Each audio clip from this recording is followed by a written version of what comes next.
Good evening to you. Welcome to Tech Insights, and this is yours truly, Brian Cochran. And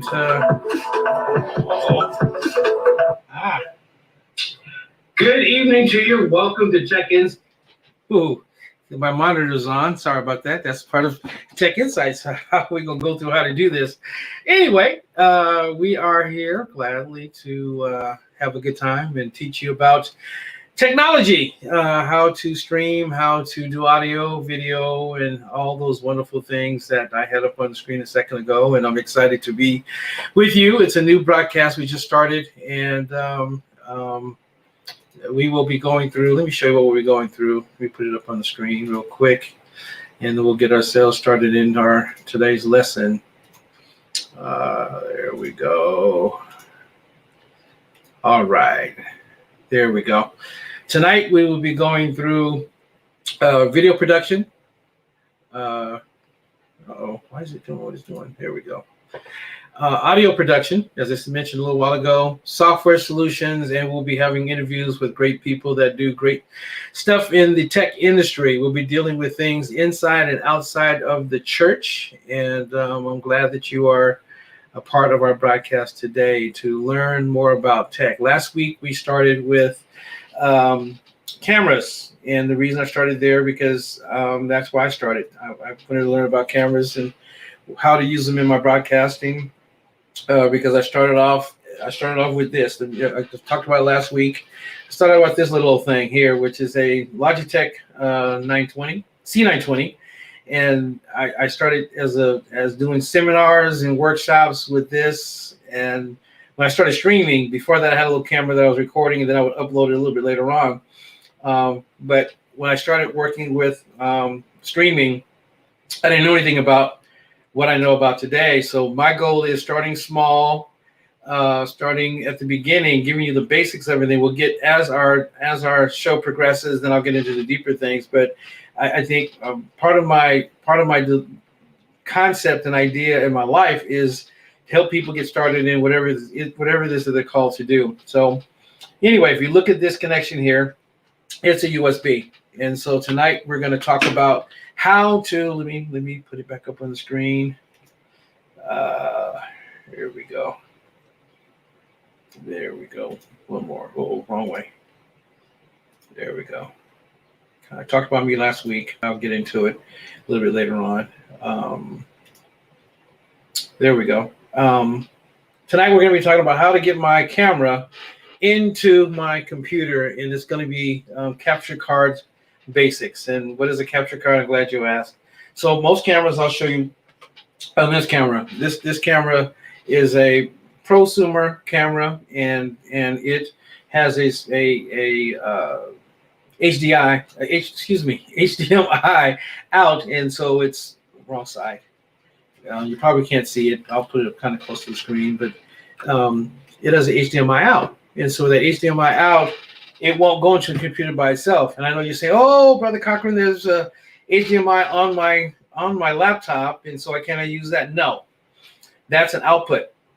And what that means is it plugs into most 99.999% of your home grade laptops will have a display port out that will take it from your laptop to hook it into a monitor, and it won't go backwards. It won't go back in. It doesn't do backwards and forwards.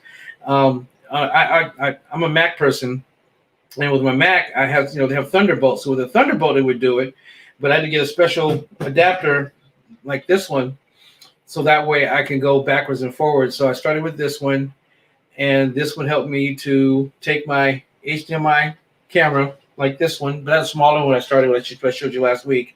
And so in here and converts. Oh, I didn't bring it. Oh, sorry. It has a Thunderbolt out that plugs right into my Mac.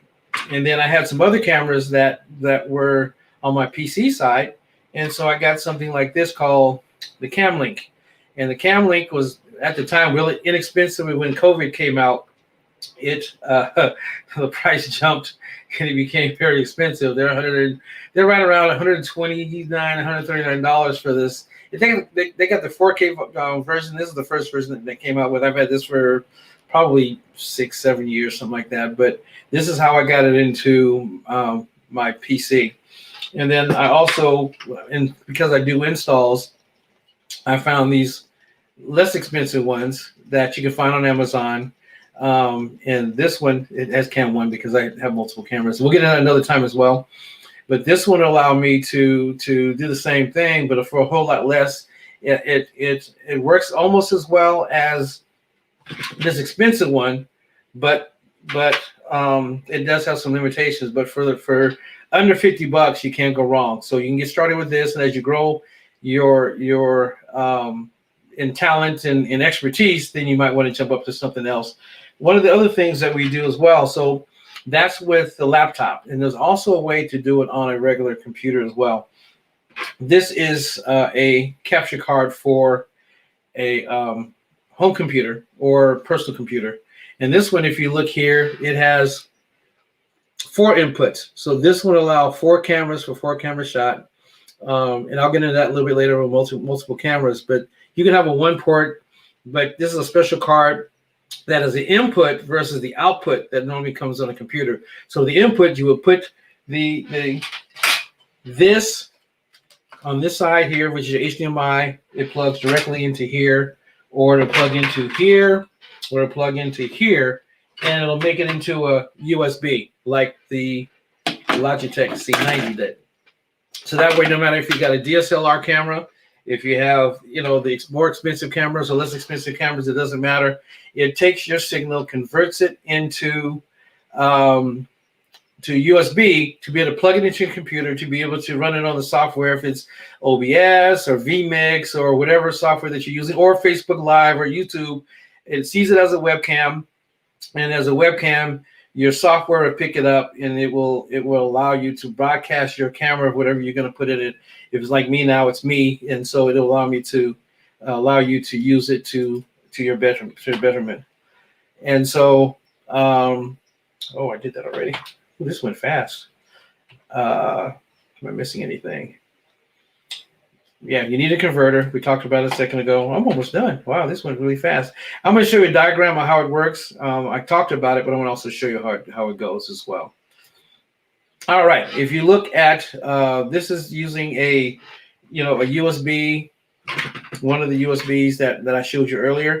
If you look from left to right, this is a basic camera input into your computer. You would put your camera depending on, and see, and the cool part, or understand this, different cameras have different adapters that go out of the camera. So some will have a mini HDMI, and then a regular HDMI, and then there's a micro HDMI, and there's also SDI, which is something on the professional side, which I don't want to go there. That's another conversation for another time. Most cameras, if you get to the pro grade cameras like this one here, this was like $2,400-$2,500 when it was new, but it was still prosumer because it was using HDMI. Your professional cameras will either give you SDI or HDMI, or one or the other, depending on what brand you're using. But anyway, get back to our diagram. So if you look here, if you're using a laptop, you will go from your camera or camcorder into your capture card. So it captures the information, converts it into USB. You plug that HDMI into your USB, and then it will send the signal to whatever software you're going to use. The next one I'm going to show you is what I showed you a little while ago as well. This one is the same concept, but using the home computer, and then using this what I showed you earlier. This one is same concept. This would be, you would insert your capture card into, because again, it doesn't come standard on your computer, but what you would do is you would take that and install it onto your graphics card, and then it will pull in the signal, the same concept, either your camera or camcorder. It will go into your capture card, which is installed onto your computer, and then it would stream out from there to whatever, if it's Facebook Live, YouTube, or whatever software you're using in order to get to the internet. In conclusion today, depending on your budget, depending on your expertise, and what you're going to use it for, if it's multiple cameras or whatever, you're able to use any of these based upon your budget. And again, how I operate, just so you know, is I'm a budget friendly guy because most of us don't have the big budget to get started, and I don't want to scare you. The biggest thing I want you to stream. I want you to get up fast. Learn from my mistakes. I'm going to be sharing a lot of my mistakes that I made, so that way you don't have to, and glean from what I've done, so that way you can grow faster. You can make a living like I do, make a living doing streaming like I'm streaming now, being able to use this as to be able to get your message out to the world. And so now that we're in the somewhat post-COVID, don't give up on streaming. It's not going anywhere. Folks are not going back to business yet. They're still, you're still doing business. You can take this now and do a combination of both. And we'll get into a little bit more at another time as far as different ways that you can stream as well. I have a book that I wrote. This is my #1 bestseller. As a matter of fact, it's called Startup Guide to Internet Broadcasting. It takes you through all the steps on how to get up and running, all the buzzwords you hear for streaming, what software, what hardware. It's a basic startup guide, just the way I'm teaching now. Very simple, simplistic way for you to be able to get up and running in no time. It's available on Amazon. And as Startup Guide to Internet Broadcasting, it'll pop up on Amazon, or you can go to my personal website, briancochran.org, and you can purchase the book there. Otherwise, keep tuning in because I'm going to go through everything anyway, as we're doing today, because I love streaming, I love doing internet broadcasting, and I want to help you to do what I'm doing and be better than me. So thank you so much for tuning in today. I hope something's been said or done to inspire you to get busy and be about getting out and using tech to build your business and build your brand. This is Brian Cochran, and we will see you later. Our company is FatX Incorporated. We do pro sound, lighting, and video. Our contact information is on the bottom of the screen. And again, we thank you again for being a part of us. You make it exciting for me to do what I'm doing because I love doing it, and I guess I'm now a techie because I've been told many times that I'm a techie, so I'll go ahead and run with it because that's who I am. So this is Tech Insights. We will see you very, very, very soon. God bless you. Bye-bye now.